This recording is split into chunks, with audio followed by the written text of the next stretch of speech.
बिस्मिल्लाहिर्रहमानिर्रहीम। क्विज 2। ये क्वेश्चन है, ये उसका सिनेरियो गिवन है जिसमें the information is related to relationship of macroeconomic volatility and stock market volatility, empirical evidence from Asian economies। ये सिनेरियो देने का पर्पस ये होता है कि ताकि जब आप क्वेश्चन को आंसर करें तो इसको जहन में रखें, ये बैकग्राउंड को आपकी एक्सप्लेनेशन अच्छी हो, हर स्टेटमेंट को इस कॉन्टेक्स्ट में, इसी फ्रेमवर्क में आप जवाब दे सकें, ताकि आपको एक आइडिया हो जाए कि हम किस चीज के बारे में बात कर रहे हैं। तो वो एक तो इसमें दो स्टाइल होते हैं। आमतौर पे अंडर ग्रेड लेवल पे, स्कूल कॉलेज लेवल पे जो आप स्टैट्स पढ़ते हैं उसमें ज्यादा जोर होता है कैलकुलेशन पे। हमारा यहाँ पे क्योंकि ये रिसर्च डिग्री है तो इसमें ज्यादा फोकस होता है कि सिनेरियो बेस्ड एनालिसिस करना, यानी जो आप कर रहे हैं आपको पता हो कि आप कर क्या रहे हैं, उसके मीनिंग क्या है, उसका बैकग्राउंड क्या है। तो ये इतनी लंबी चौड़ी इंफॉर्मेशन देने का पर्पज ये होता है। इसमें से सारे वेरिएबल इन क्वेश्चन में नहीं है। एक्चुअली ये पूरी एक रिसर्च है, इनफैक्ट मेरी अपनी ही रिसर्च है। तो उसमें से कुछ वेरिएबल्स जो है वो ड्रॉ करके ये रिजल्ट्स निकाले गए हैं, जिनको टेबल 1 और टेबल 2। अगर आप टेबल 1, सबसे पहले आपको देखना चाहिए कि टेबल 1 में क्या क्या है। टेबल 1 एनोवा से रिलेटेड है। एनोवा के आपको पता है it is analysis of variance. तो इसमें सारे वेरिएंसेस कैलकुलेट होते हैं। मिसाल के तौर पे आमतौर पे जब भी हम रिग्रेशन रन करते हैं तो जो राइट हैंड साइड पे जो वेरिएबल्स होते हैं उनको दो हिस्सों में तकसीम करते हैं। लेफ्ट हैंड साइड पे डिपेंडेंट वेरिएबल होता है जिसको रिस्पांस वेरिएबल भी कहते हैं, और राइट हैंड साइड पे जो वेरिएबल्स होते हैं उनकी दो कैटेगरीज होती हैं। एक वो जिनका डाटा आप गैदर करते हैं और उनको कहते हैं नॉन वेरिएबल्स, और एक म्यू हम डालते हैं in order to balance the equation. क्योंकि सोशल साइंसेज में, मैनेजमेंट साइंसेज में सारे वेरिएबल्स की इंफॉर्मेशन होना या उसको क्वांटिफाई करना मुश्किल काम है, इसलिए बैलेंस करने के लिए हम म्यू डालते हैं। जब आप म्यू डालते हैं तो आपकी ये मैथमेटिकल इक्वेशन नहीं होती, इसको बिहेवियरल इक्वेशन भी कहते हैं टेक्निकली स्पीकिंग, लेकिन इसको स्टैटिस्टिकल इक्वेशन या इकोनोमेट्रिक इक्वेशन भी कहते हैं। तो इकोनोमेट्रिक मॉडल में हमेशा ये ऐसे करना पड़ता है। अब एनोवा में वो जो नॉन वेरिएबल होते हैं उनकी वजह से जो वेरिएशन आ रही होती है डिपेंडेंट वेरिएबल में, उसको हम कहते हैं रिग्रेशन के सामने उसकी वैल्यू होती है। ये जो सम ऑफ स्क्वायर है, सम ऑफ एक्सप्लेन्ड वेरिएशन का स्क्वायर है बेसिकली। इसी तरह रेसिडुअल है, ये जो अननोन फैक्टर्स की वजह से जो चेंज आ रही होती है डिपेंडेंट वेरिएबल में, ये बेसिकली उसकी वैल्यू होती है, यानी sum of the unexplained variation. Sum of explained variation, sum of unexplained variation, दोनों को ऐड करते हैं तो ये नीचे टोटल वेरिएशन का फिगर आ जाता है। ये एनोवा का स्ट्रक्चर है जो हमने पढ़ा हुआ है। आगे degree of freedom. Degree of freedom जो रिग्रेशन के सामने है, यानी एक्सप्लेन्ड वेरिएशन के सामने है आमतौर पे, ये वो नंबर ऑफ इंडिपेंडेंट वेरिएबल्स होते हैं जो मॉडल में इंक्लूड होते हैं। अब इस मॉडल के अंदर अगर आप काउंट करें तो ये 8 वेरिएबल है, 1 2 3 4 5 6 7 8। तो इसलिए यहाँ पे डिग्री ऑफ फ्रीडम 8 है। तो इसका जनरल फार्मूला था n माइनस के, सॉरी k माइनस 1। तो यहाँ पे 9 k है। क्या मतलब k क्या होता है? नंबर ऑफ एस्टिमेटेड पैरामीटर्स, जिसमें आपके जो स्लोप पैरामीटर्स है, यानी जितने 8 वेरिएबल डाले हैं तो 8 स्लोप पैरामीटर्स होंगे और एक इंटरसेप्ट होगा, 9 हो गए। तो 9 में से एक माइनस करते हैं तो आपकी वो रिग्रेशन की डिग्री ऑफ फ्रीडम निकल आती है। तो आप डायरेक्ट भी काउंट करके भी लिख सकते हैं नंबर ऑफ इंडिपेंडेंट वेरिएबल्स। तो आप 8 हैं तो 8 लिख देंगे। अगर उस तरह जाते हैं k माइनस 1 तो फिर आपको सारे काउंट करके एक माइनस करना पड़ेगा, यानी इंटरसेप्ट, तो वो आ जाएगा। इसी तरह ये डिग्री ऑफ फ्रीडम रेसिडुअल की, ये होता है टोटल सैंपल साइज माइनस जितने एस्टिमेटेड पैरामीटर्स हैं आपके। 9 एस्टिमेटेड पैरामीटर्स हैं और सैंपल साइज जो है वो 204 है। तो 204 में से सैंपल साइज, यानी सैंपल साइज में से अगर आप माइनस करते हैं 9 तो 195 बनता है। तो इसलिए अब 203 ये किसका है? ये टोटल वेरिएशन का जो डिग्री ऑफ फ्रीडम है। ये क्या होता है? ये होता है n minus 1। N total sample size है, यानी 204, और -1 निकालने के बाद ये 203। तो एन अगर निकालना हो तो आप इसमें 1 ऐड कर देंगे तो 204 वापस आ जाएगा। तो ये इसका स्ट्रक्चर है। जो मीन स्क्वायर है ये इन दो की रेशो है, यानी ये जो नंबर है 1947897.060 डिवाइडेड बाई 8, ये आता है मीन स्क्वायर एरर। इसी तरह ये डिवाइडेड बाई 195 ये नंबर आ जाएगा। जब इनकी रेशो निकालते हैं तो इसको एफ कहते हैं। अब एफ जो है अगर आप नोट करें तो ये explain variation explain variation divided by unexplained variation का ये रेशो है। तो द हायर द बेटर। तो जितना मैंने रूल ऑफ थंब बताया हुआ है, जो कि रूल ऑफ थंब ही है, उसको एग्जैक्ट तो नहीं कहते, मैंने कहा कि 4 से आप कंपेयर करेंगे। और अगर आपको ये प्रोबेबिलिटी गिवन है तो फिर आप 5% पे इसको देखते हैं। तो ये 5% से कम है, इसका मतलब है ये सिग्निफिकेंट है। तो एफ को जब एक्सप्लेन करेंगे तो एफ को हम कहेंगे कि ये हाईली सिग्निफिकेंट, यानी ओवरऑल, यानी joint significant, it measures joint significance of the model. तो ओवरऑल मॉडल इज गुड। वजह क्या है? क्योंकि जितने आपने इंडिपेंडेंट वेरिएबल डाले हैं they explain variation in the dependent variable very well. और डिपेंडेंट वेरिएबल इसमें KSE 100 इंडेक्स था, जिसको US डॉलर में कन्वर्ट किया रुपीज से। तो इसका मतलब ये है कि ये जितने वेरिएबल्स ये नीचे लिस्टेड हैं, जो 8 वेरिएबल डाले हैं, they are pertinent, they very well explain the variation in KSE 100 index which has been measured in US dollar। इसकी वजह से हम कह रहे हैं। तो ये अनोवा हो गया। बाकी ये कोफिशिएंट्स हैं। अब ये तो मैंने जनरल एक्सप्लेन कर दिया। अब हम आते हैं कि क्वेश्चन क्या पूछे गए, उनको फिर स्पेसिफिकली फार्मूला से हम कैलकुलेट करेंगे। तो वैसे मैं जनरल आपको ये दूसरा टेबल भी बता दूं। कोफिशिएंट्स है, इसमें अनस्टैंडर्डाइज कोफिशिएंट्स होते हैं। जो नॉर्मल कोफिशिएंट यानी इंडिपेंडेंट वेरिएबल और डिपेंडेंट वेरिएबल के दरमियान जो एक्सटेंट ऑफ रिलेशनशिप है, उसको स्टैंडर्डाइज कोफिशिएंट से शो किया जाता है। जो स्टैंडर्डाइज कोफिशिएंट्स हैं वो असल में ये स्टैंडर्ड एरर है। स्टैंडर्डाइज कोफिशिएंट्स इसमें गिवन ही नहीं है, लेकिन नेक्स्ट टाइम अगर आपको गिवन हो तो स्टैंडर्डाइज कोफिशिएंट इस पर्पस के लिए कैलकुलेट किए जाते हैं कि आप इंपॉर्टेंस ऑफ इन 8 वेरिएबल्स की इंपॉर्टेंस को आप रैंक कर सकें। जिसका स्टैंडर्डाइज कोफिशिएंट ज्यादा होगा वो ज्यादा इंपॉर्टेंट है। किस पर्सपेक्टिव से इंपॉर्टेंट है? It explains variation in the dependent variable better than the other variable. फिर दूसरे नंबर पे, तीसरे नंबर पे, चौथे नंबर पे, पहले नंबर पे कौन सा होगा? जिसका स्टैंडर्डाइज कोफिशिएंट सबसे ज्यादा होगा वो रैंक में नंबर 1 होगा कि ये सबसे ज्यादा वेरिएशन इसकी वजह से आ रही है। फिर दूसरे नंबर पे, इस तरह से आप रैंक कर सकते हैं। वो यहाँ पे गिवन नहीं है, अगर नेक्स्ट टाइम हो तो आप कर सकते हैं। आगे ये स्टैंडर्ड एरर है, टी नहीं दिया हुआ। आप टी कैसे कैलकुलेट करेंगे? एक जनरल अंडरस्टैंडिंग के लिए ये beta divided by standard error है। मिसाल के तौर पे 208.117 है तो डिवाइड बाई 19.153 करेंगे तो ये टी स्टैट निकल आएगा। आगे मैं दिखाऊंगा, अगर मैंने पूछा हुआ तो बताऊंगा। इसी तरह हर एक का जो स्टैंडर्ड एरर है वो साथ दिया हुआ है, उसके ऊपर आप डिवाइड करेंगे तो टी की वैल्यू निकल आएगी। मैंने रूल ऑफ थंब बताया हुआ है कि अगर टी की वैल्यू 2 के बराबर या 2 से ग्रेटर है तो इट इज सिग्निफिकेंट। सोल्यूशन की तरफ आते हैं। ये हमारा ये टेबल एक्सप्लेन हो गया जनरली। अब हम यहाँ से स्टार्ट करते हैं। बेसिकली 2 टेबल आपको गिवन है, अनोवा एनालिसिस ऑफ वेरिएंस और कोफिशिएंट्स। कोफिशिएंट्स में आपके पास जो इंफॉर्मेशन है इसको पहले सबसे पहले देखना चाहिए। Part correlation, partial correlation, simple correlation given नहीं है, तो इसका आपको केयरफुल रहना पड़ेगा जब आप क्वेश्चन पढ़ेंगे। तो इसी तरह ये अपर बाउंड, लोअर बाउंड, ये भी सिग्निफिकेंस को ही शो करता है। नब्बे मैंने आपको बताया था कि अगर ये लोअर बाउंड अपर बाउंड की साइन एक जैसी है, दोनों पॉजिटिव है, तो ये भी एक, अगर टी वैल्यू नहीं भी दी हुई तो ये भी शो करता है अगर दोनों की साइन एक जैसी है, यानी positive positive, lower bound positive, upper bound positive, तो ये भी शो करता है कि ये सिग्निफिकेंट है। इसी तरह अगर एक नेगेटिव है दूसरा पॉजिटिव है तो वो सिग्निफिकेंट को प्रूव नहीं करता। तो ये एक काउंटर चेक होता है।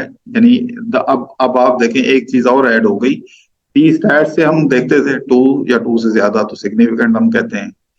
इसी तरह हमने प्रोबेबिलिटी वैल्यू अगर गिवन है 5% से कम है तो सिग्निफिकेंट है। इसी तरह अब मैंने लोअर बाउंड अपर बाउंड का आपको बता दिया, अगर दोनों की साइन पॉजिटिव है ये खास तौर पे जो HR और मार्केटिंग में जो रिसर्च करते हैं वो इन चीजों को खास तौर पे देखते हैं, लोअर बाउंड अपर बाउंड को, क्योंकि उन्होंने जब वो मॉडरेशन मीडिएशन वगैरह चेक करनी होती है तो उस वक्त वो टी स्टैट्स की बजाय वो इनकी वैल्यूज को देख रहे होते हैं। खास तौर पे HR और मार्केटिंग की जो रिसर्च है उसके पर्सपेक्टिव से भी ये इंपॉर्टेंट है। तो ये टोटल इंफॉर्मेशन है, स्टैंडर्ड एरर, बीटा वगैरह। डायरेक्ट क्वेश्चन पे आते हैं। ये हमारे क्वेश्चन है, पहला सवाल ये, the first part of the question is find adjusted R square and examine the overall significance of the model. When we say overall significance of the model, there are two things to explain the overall significance of the model. Number one, R square या adjusted R square, and second one is F. तो ऊपर जैसे हम ये नीचे table को देखते हैं तो F तो जो है वो 298, तो highly significant है. It means it proves overall significance of the model. The meaning being that the 8 variables which have been considered to explain KSE 100 index are pertinent. They jointly very well explain variation in KSE 100, and all of these, the selection of all of these 8 variables is relevant and pertinent, and the choice is good. So overall significant. दूसरा हम are square या adjusted R square कैसे निकालते हैं, ये नीचे ये इसका फार्मूला है। ये आर स्क्वायर का फार्मूला जिसमें मॉडिफिकेशन के बाद एडजस्टेड आर स्क्वायर हम लिखते हैं।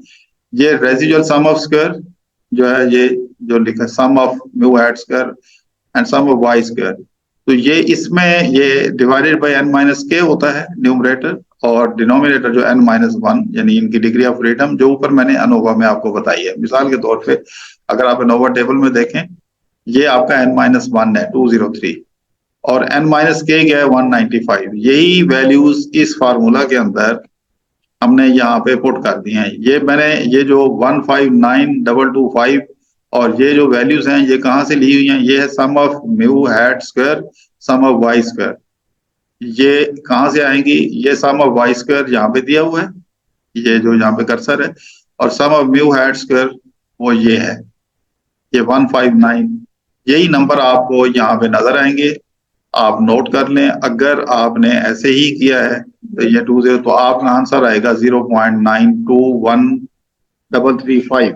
राउंड ऑफ करके, अब क्योंकि इसको एक्सप्लेन भी करना है पार्ट ए में, हमने ये भी कहा है कि कैलकुलेट करके इसको एक्सप्लेन करें, तो ये अगर आप देखें तो ये 92.1% राउंड, इसको राउंड ऑफ करके ये बताता है कि 92.1% ऑफ द वेरिएशन या चेंज इन दी KSE 100, और स्पेसिफिकली लिखना है कि 92.1% of the variation in the dependent variable which is KSE 100 is explained bye all the 8 variables. उनके नाम लिखने हैं, ये यहाँ पे लिखा हुआ है, by CPI, IPI, exchange rate and default spread, Brent oil prices, ये all these variables are included in the model.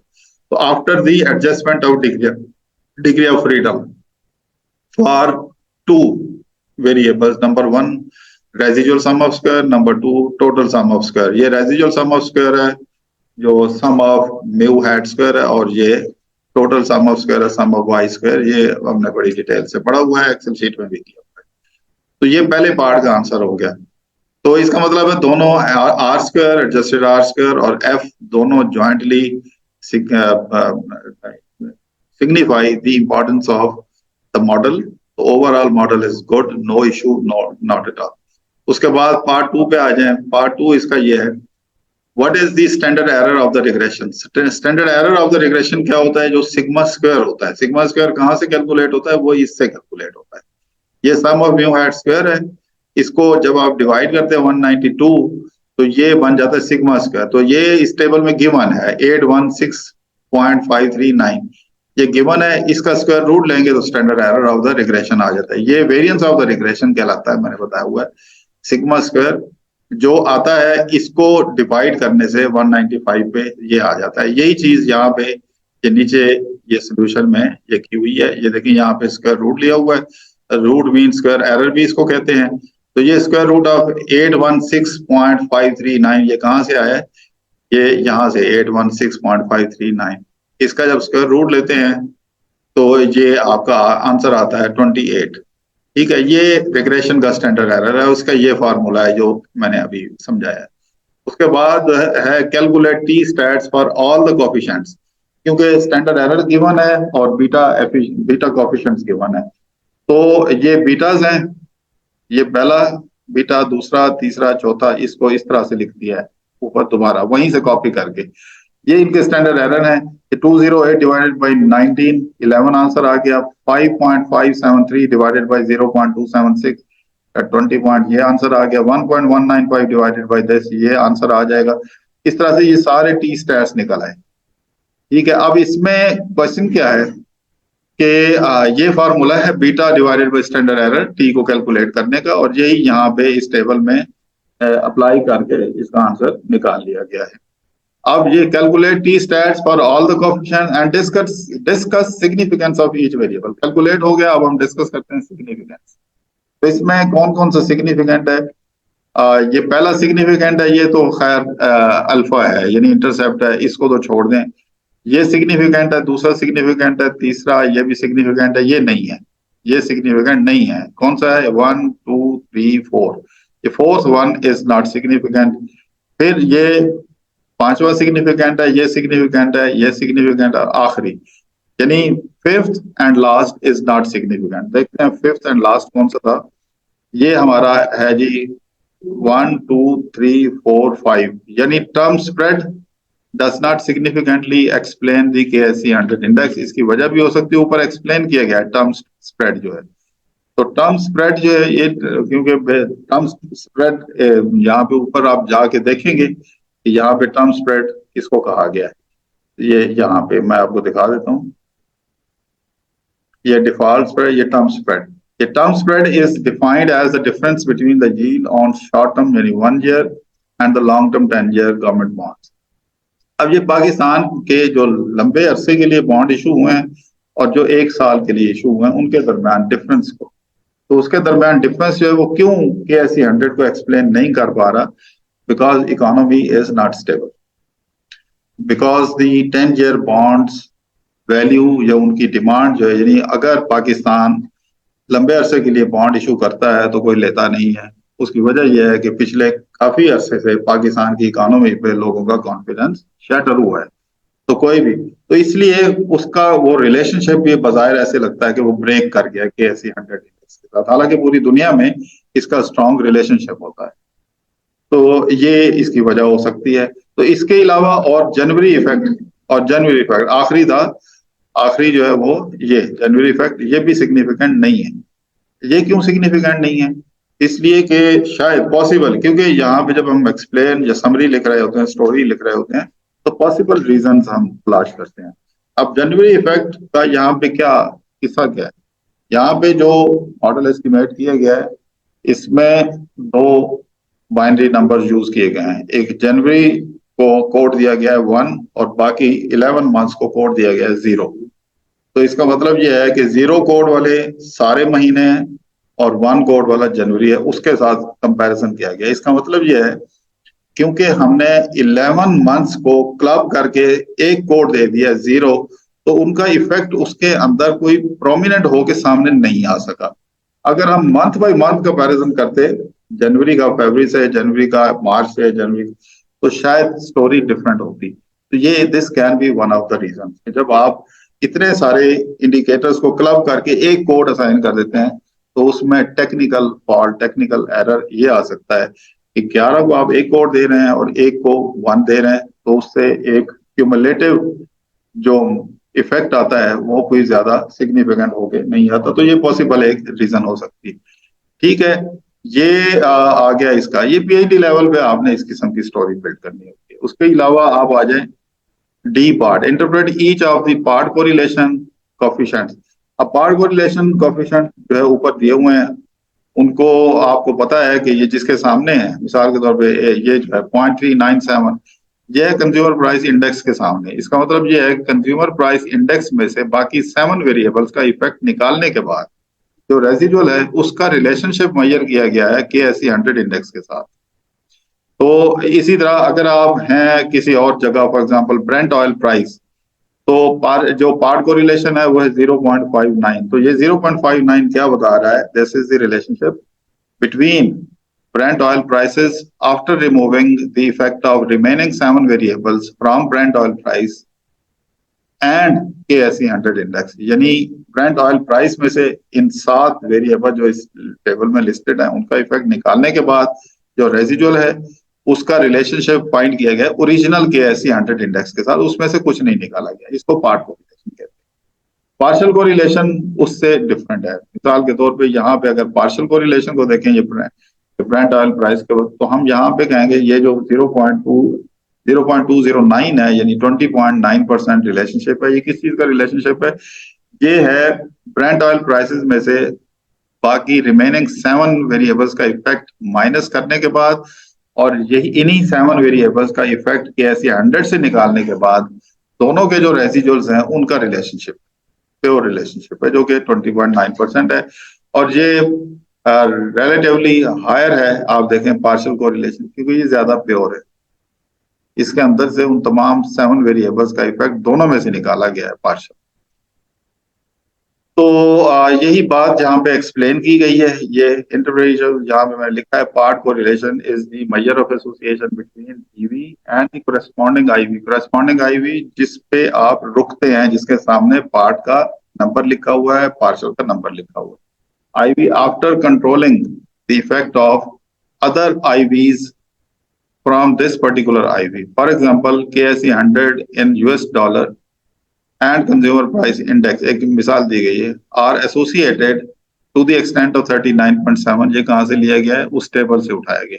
39.7% while controlling the effect of all IVs such as IPI, exchange rate। ये उनके नाम लिखते हैं कि किन को control किया। हम 7 वेरिएबल के नाम लिखते हैं कि इनको कंट्रोल करने के बाद जो बाकी है उसका जो है वो निकाला गया। उसके बाद नेक्स्ट ई पार्ट है using the statistical criteria discuss how is the performance of stock market in January different from the other months. अगर आप इसके कोएफिशिएंट्स को देखें, मैं यहाँ पे लिखा हुआ है, ये उसी टेबल से ये नंबर उठा के ये स्टेटमेंट बनाई गई है। The January effect on the KSE 100 index measured in US dollar with coefficient value, ये उसकी कोएफिशिएंट की वैल्यू निकाल वहां से उठाई गई है।